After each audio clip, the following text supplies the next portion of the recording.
Assalamu alaikum. You're welcome back to our Tajweed class.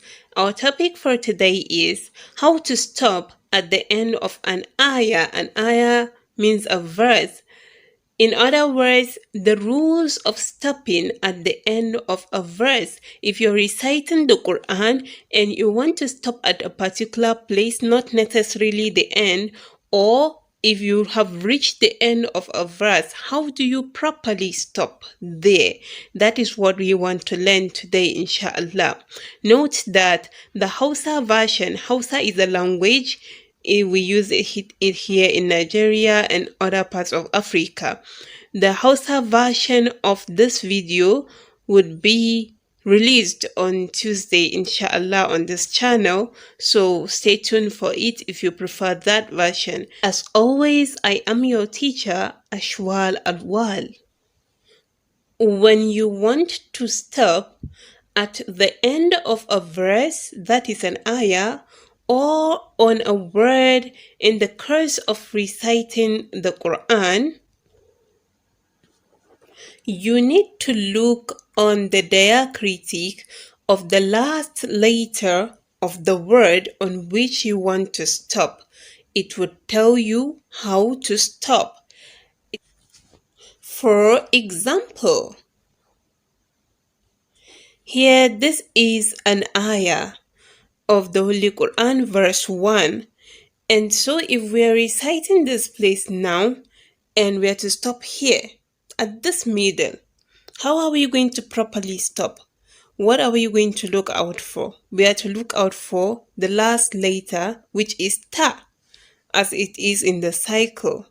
So if you are to recite it now, you know that, okay, what is the diacritic attached to the last letter? So also if you're stopping at the end, here what do we have at the end of the verse? What is the last letter there?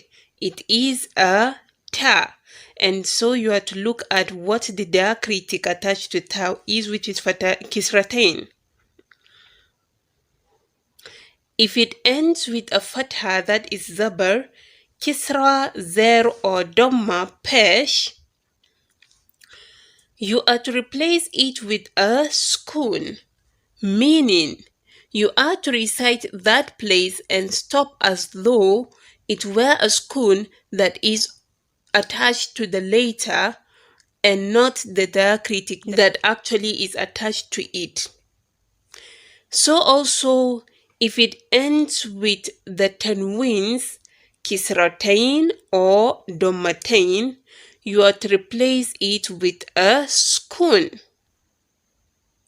Have a fatha, a kisra, a dhamma, a kisratain, or a dhammatain. All these foregone diacritics, know that wherever you see them and you are to stop at the place where they are, you are to replace them with a sukun. That means you would recite that place as though it is sukun and not either of all this. Yeah. Here is an example from the Quran. We are beginning with the fatha. Now let's see. What is the last letter there is ba. And attached to ba is a fatha.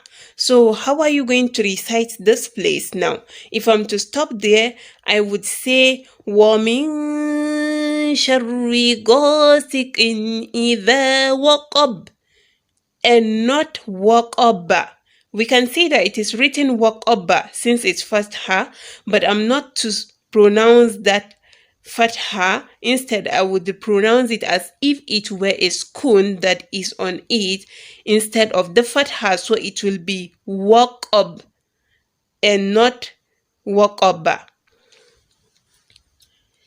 The next example is with our kisra. That is zer. The last letter there for this verse is ta. What is attached to ta is our kisra, as we can see there.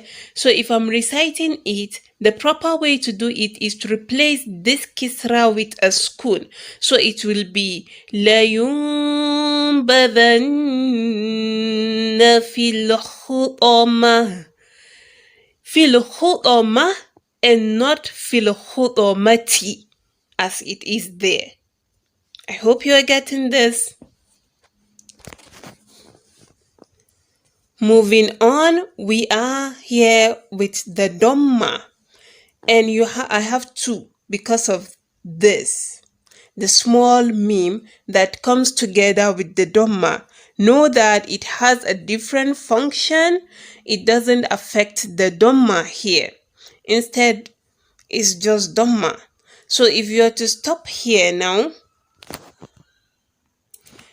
if you are to stop on either of these Dhammas, what you are to do, yes, we know the last letter there is Dalun.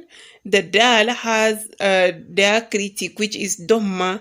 You are not to pronounce it as Allahu Somadu or Walam Yakullahu Kufuwan Ahadu. Instead, Allahu Somad, you are replacing it with a sukun, and also Walam Yakullahu Kufuwan Ahad and not Ahadu. You get? And do not mistake it with the qalqala that is being made there. Allahu Somad. And that is another thing. You can check our playlist for Huruful Qalqala. The next thing is our Kisratain, which you can see there is what is attached to the ba. Kisratain. Yes. So how are you supposed to stop here? If I'm to recite this place, it will be Sayasla naran dhata lahab. You see, lahab, and not lahabin as it is written there. You have now replaced the kisratain with a sukun. That is lahab and not lahabin. Very simple. And then, of course, we have our dhammatain. The last letter there is dal. Together with dal is the diacritic dhammatain. That is a tanween, right? 2 peshes. So if you are to recite this place and I'm to stop at that dal there, what I'm to do is I'm to recite it Qul huwallahu ahad and not Qul huwallahu ahadun. Except, of course, if you are joining this verse and the next verse, that is when you pronounce it. But if you are stopping there, which is what we are focusing on today, if you are to stop there on the dal, you are to pronounce it as a sukun instead of dhammatain. So it will be Qul huwallahu ahad. Listen to Qaris and you would understand perfectly what I'm saying. Do make sure you watch out for the part 2 of this video, which is coming up next week, Insha Allah. And the Hausa version also. Like, share, subscribe to this channel, and it would serve as a sadaqatun jariyah for you, Insha Allah, as much more people would see it as a result of you liking it, because YouTube will push it further much out for other people to see. Jazakumullahu khair.